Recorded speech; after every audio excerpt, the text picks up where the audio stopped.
Wonder Woman, the solar eclipse, the fidget spinners all have one thing in common. They've made the list for top trending searches of the year in Canada. So we're breaking down the top spots. We're joined this morning by Nicole Bell from Google Canada. Good morning to you. Good morning, Winston. I'm always so excited by these lists because, and it's lists all over the place. Everything from consumer tech down to the losses that we've seen in Canada this year.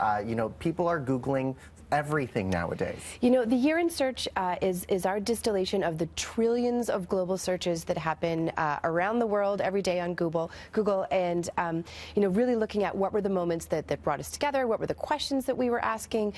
One of the fascinating things for this year was we saw the highest ever volume of how searches on Google, kind of showing that people had a ton of questions this year in 2017. Well, then that natural instinct when I don't know something is I reach for my phone and I Google it, right? Yeah. And I was going through the list and there's so much here, so we've really whittled down just the tip of the iceberg. We're going to start with consumer tech because one of the top searches this year was, of course, the iPhone. The iPhone, it was a huge year. Apple released actually 3 iPhones this year, the iPhone 8, the 8 Plus, and the iPhone 10. And really interestingly, what we saw on Google search was people looking at comparative searches. So putting that versus between iPhone 8 and 8 Plus or 8 and 10. And that's kind of a general consumer trend that we see across Google, where people are diving in. They're much more curious to want to know, which one should I buy? What's the best?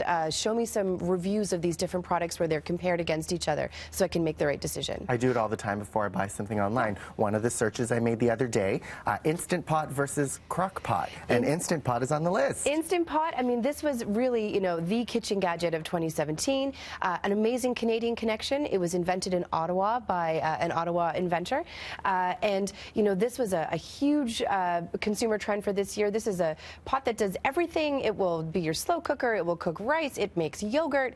And massive trend on Black Friday where it was sold out all across Canada. On Amazon. And of course, it drove so many sales because of YouTube. People uploading recipe videos, people uploading how-tos, unboxings.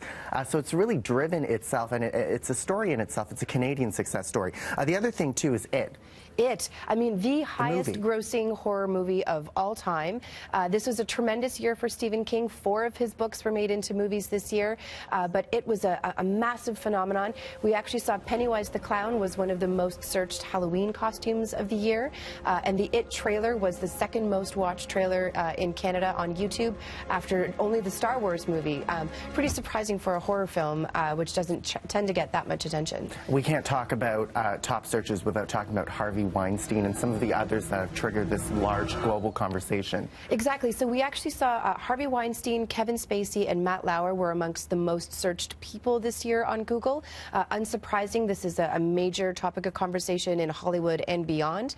Interestingly, the Me Too movement was also one of the most searched moments of the year, so you can kind of see where that conversation shifts to, along with Gal Gadot, who was one of the Hollywood actresses who kind of stood up and said, I won't participate in this next film if some of these folks are involved. And we only have 10 seconds left, but I do want to end on this Canadian note. The Canadian news that topped the list this year, of course, Gord Downie. Yes. Lots of searches about that, and when that happened, the searches spiked. The searches spiked, and we saw some really interesting correlated searches. Canadians were searching for why are flags flying at half-mast in Ottawa today, and also what kind of cancer did Gord Downie have. Nicole, thank you so much. My pleasure. Okay, of course, we'll have more information at our website, breakfasttelevision.ca. Of course, you can Google it. You sure can. All right, we're going upstairs to Tammy in the newsroom.